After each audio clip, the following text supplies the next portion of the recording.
Okay, Friday, February 2nd, 2024, 1:20 p.m. Oh, I just finished my little X3 workout, and I was just thinking about, got an email from Grant Cardone. It was funny, and it started off with "quit messing around," and yeah, I can't help but think if that has anything to do with the fact that I've been clicking his emails at 3 o'clock in the morning. Maybe, maybe not. I don't know. In my mind, I like to think I'm tweaking them a little bit, but the my thought process went from there to just reflecting on that statement, "quit messing around." Like, I'm messing around doing my thing versus following him and doing his thing. So in other words, from that perspective, from his perspective, anything that's not his deal is messing around. And I get that. That's what you're selling. You got something and it has value and it produces results.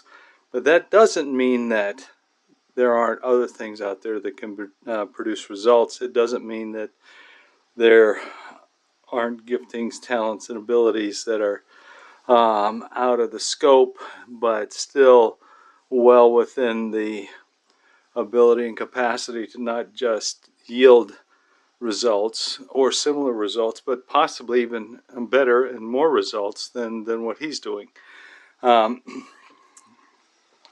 As he would say, there's an endless supply of money. Money is not in short supply. It's just a matter of the process of finding something, solving problems, and the whole deal behind what makes a good business model. You solve somebody's problems, and you put together a product or service, and you continue to build off of that. Anyway, I was thinking about that and thinking about his stop or quit messing around. It kind of tweaked me a little bit. So we got maybe some mutual tweakage going on. I don't know. Then I was thinking about this dichotomy that exists in our thinking between the gurus and the peons. And I remember at the 10X boot camp, and Richie Dolan was there, and he was promoting this Cardone licensing and just built him up, man. He did this thing with Cardone Capital, and nobody does that, and he's crazy to do that, but he goes out and does that, and it's the greatest thing since sliced bread. But if anybody else tries to do something crazy or off the mark, well, then they're just plain crazy. And I think that's where I fit in their mindset, and that's fine, because it's not their mindset that I have to follow by or go by, and it's my mindset. It's what I believe, and I believe that I am just as gifted as any one of those guys. I have just as much experience, if not more experience, than they do in a specific area. And I guarantee you that there's none of them that can do what I can do. Now, I can't go in, and I will say this, I could probably go in and do what they do, because I'm a good manager, I'm creative, I'll speak on my feet, and I'll make decisions. And yeah, I may not hit it out of the park like them, but I won't fail. I won't miserably fail. And maybe that's a little arrogant on my part, I don't know, but I just believe I could do those things. But I guarantee you they're not going to be able to come in and build a database system and integrate it with multiple other systems, and go onto a manufacturing floor and understand what's going on from a perspective and understanding and experience-based knowledge base and this whole platform of serving this sector for 40 years and understanding what's needed.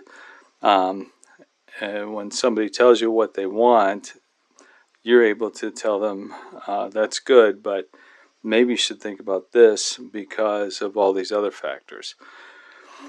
So I was thinking then about Tony Robbins, and be great with his unleashing the power within. I think he's a little bit of a ninja for God. I really feel like that's what we need to do, unleash the power within. But then I thought about myself, and if I were to speak there, my message would be my prayer: Dear Jesus, I believe in you and I believe in me. And see, the difference is they're all about the I believe in me. They're all about unleashing the power within, and that is the I believe in me. And I was just running that over my head, which is why I wanted to put this down right now, and that is the problem with only half of that statement and leaving off the I believe in you part toward Jesus. When you just say I believe in myself, it's kind of a circular reference and has no vantage point or no point of reference. You just have what you have. You believe in you. You believe in what you can do, and it's limited by your experience and knowledge and the people that are around you and so forth. So there's some severe limitations there. Now, granted, people still climb out. They still are able to find a niche, find something that they can do that will yield the results they're looking for. And when they, stick at it and they just apply persistence and discipline and disproportionate focus, they're able to, accomplish and what they want to accomplish and get to the place where they want to be. But I'm going to say that is probably the exception rather than the rule, and really that is the exception, even from a faith perspective. But, and this would be my message on that stage, is when you say, Jesus, I believe in you, and I believe in me, and I believe in me because you believe in me, now you've just added leverage to that whole thing, because now I have, with that statement, I have a goal, I have a target, I have a model that I can look at and I can follow that I know will be successful. I know beyond a shadow of a doubt that when I follow Jesus, I will be successful in life. Now, quantify success however you want to quantify it. If that means material success, I believe that's in there as well. I don't think it's excluded. Actually, I think it's a prerequisite, not a prerequisite, but it will be a natural outflowing of your giftedness when you follow Jesus, because you're going to do the best that you can do in whatever you do.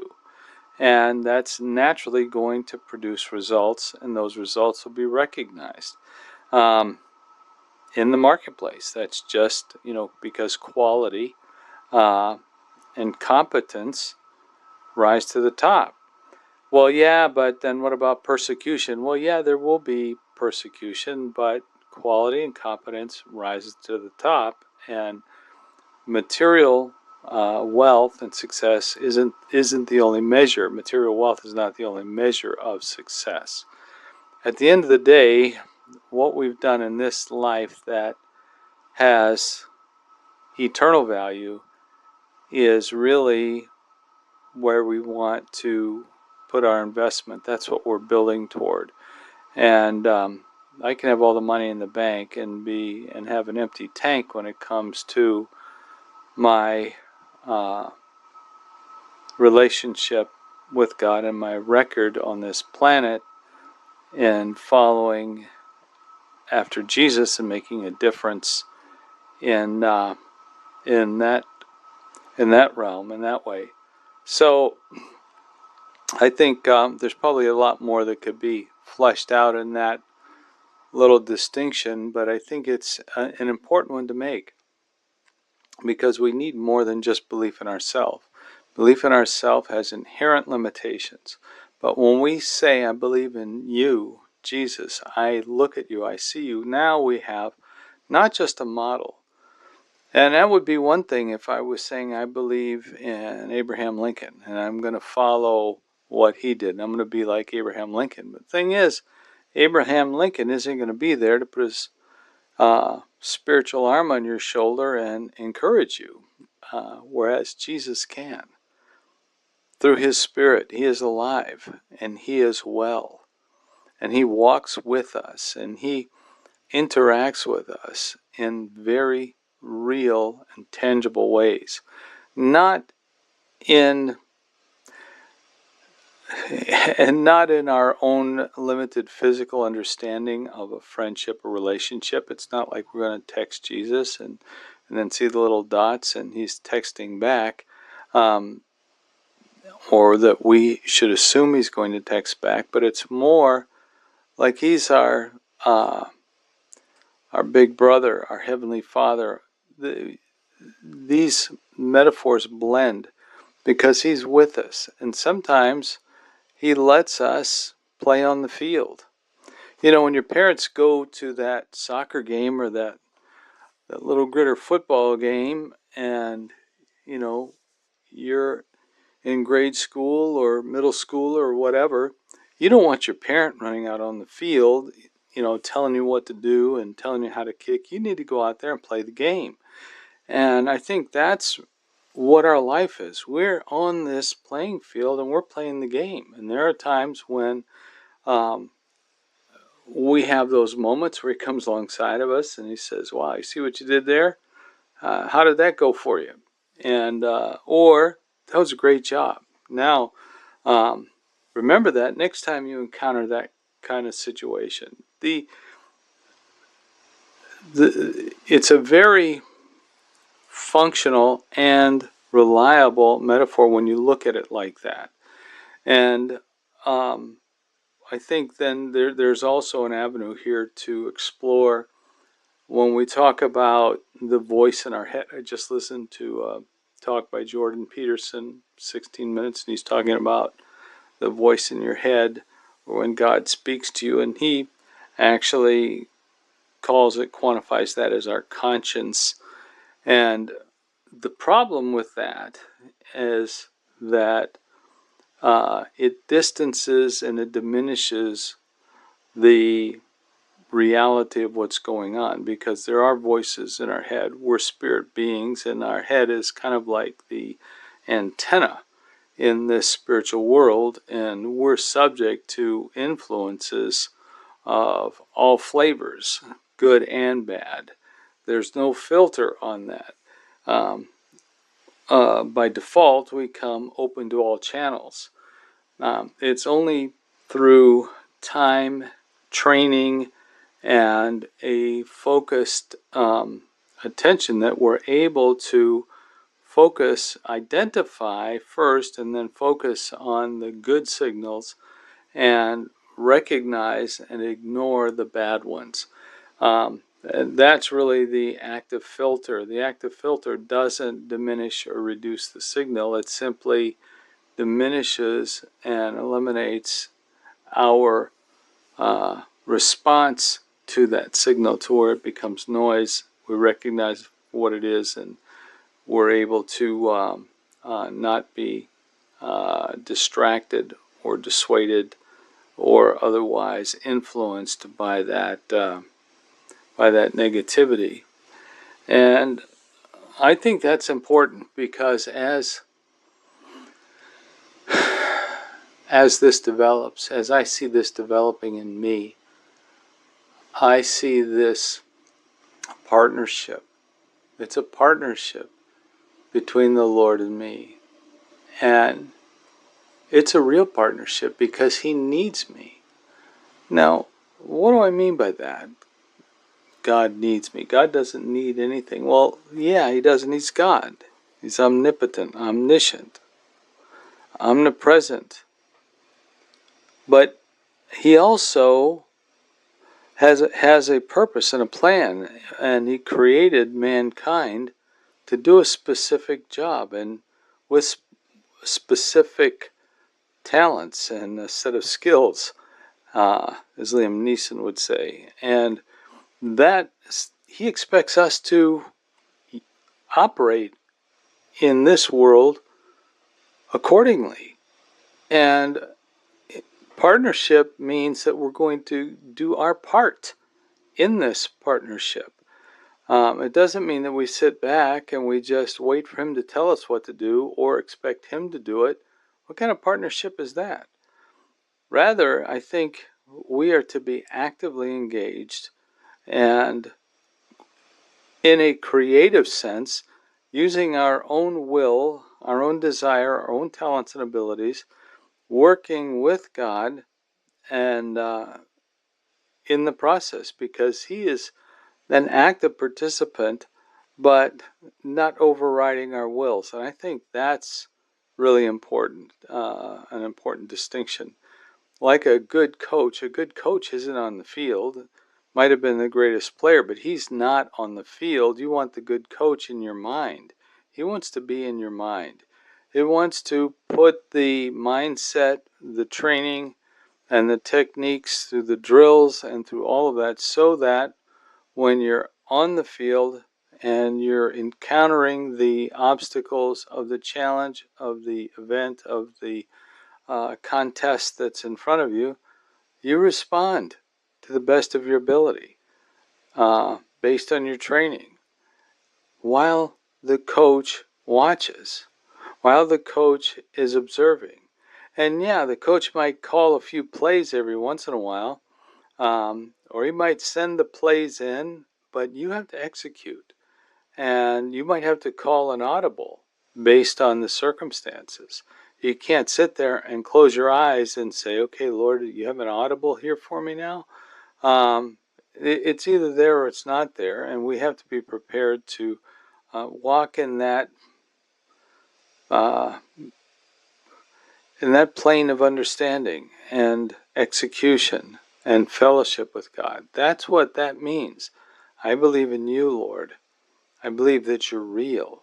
I believe that you are a rewarder of those who diligently seek you. I believe that you love every human being, and I believe that your love is the most powerful force in the universe. And I want to do everything I can, Lord, because out of appreciation and for what you've done for me, but then also out of reverence and respect for who you are, and out of a heart of empathy and love and compassion for a world that doesn't know who you are. I think those are some important thoughts to pull out of this mess of ideas here. But that's the message I would give. If I'm going to unleash the power within, that power within was put there for a reason. And I think the real potential comes when we